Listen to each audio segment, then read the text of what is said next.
Assalamu Walaikum. Hello friends, how are you? Welcome back to my another video.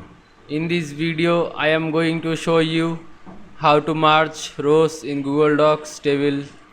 Let's get started. At first you have to open your Chrome browser.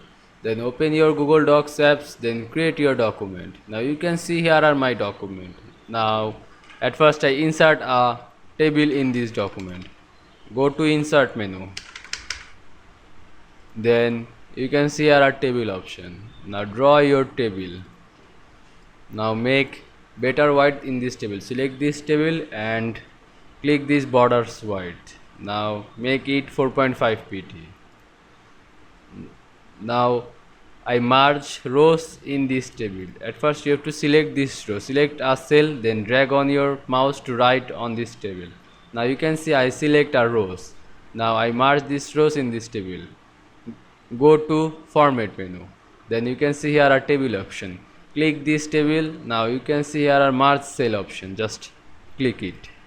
Now you can see I merge rows in Google Docs tables very easily. I hope you enjoyed my video. Please like, comment, share and subscribe my channel. Thanks for watching.